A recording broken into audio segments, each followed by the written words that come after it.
அனைவருக்கும் வணக்கம். நான் குரூப் ஹோமில் ஒர்க் பண்ணுறேன். அந்த இண்டிவிஜுவல்ஸ்க்கு மார்னிங் ரொட்டீன்ஸாக என்ன பண்ணணுன்றதை பார்த்தோன்னா அவங்களுக்கு ஷவர் கொடுக்கணும், குளிக்க வைக்கணும். அப்படி இருக்கும்பொழுது தினமும் நாங்கள் அடி வாங்குவோம். அவர் நன்மைக்கு தான் நம்ம செய்ய போகிறோம், ஆனால் அவருக்கு அது பிடிக்க மாட்டேங்குது. அது ஒரு பிஹேவியராக மாறுதுன்ற மாதிரி இருக்கும். அப்போது ஒரு 2 வீக்ஸ் ஆகுது, 3 வீக்ஸ் ஆகுதுன்றது இருக்கும்போது நம்மளே கொஞ்சம் ஃபெடப் ஆகிறதுக்கு நிறைய வாய்ப்புகள் இருக்கும். மனித தன்மையே அப்படி தானே. ஆனால் ஒரு மனுஷன் self determination, self confidence, will power, பீப்புளோட லவ் அண்ட் சப்போர்ட், டெடிகேஷன், இந்த விஷயங்கள்லாம் இருந்து 2026 எலெக்ஷன் வின் பண்ணியிருக்கிற சிஎம் விஜய் சாருக்கு என்னோட வாழ்த்துக்கு. நான் all the best for his team. எம்எல்ஏஸாக பதவியேற்க போகிறவங்களுக்கும் சரி, மினிஸ்டர்ஸாக பதவியேற்க போகிறவங்களுக்கும் சரி, ஒரு அழகான ஒரு கோட்ஸ் ஒன்று இருக்குது.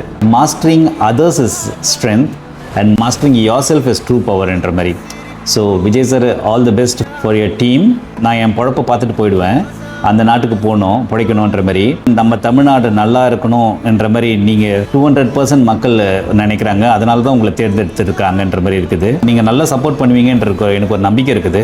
எங்களை மாரி மெடிக்கல் ப்ரொஃபஷனல்ஸ் இருக்கிறவங்களுக்கு ஒரு அளவுக்கு அங்கீகாரம் இல்லாதனால தான் நாங்கள் அந்த ஊருக்கு பிழைக்க போயிருக்கிறோம். ஆனால் நீங்கள் ஒரு வார்த்தை சொல்லியிருக்கிறீங்க, தமிழ்நாட்டு மக்களுக்கே ஃபஸ்ட்டு ப்ரையாரிட்டின்ற மாதிரி.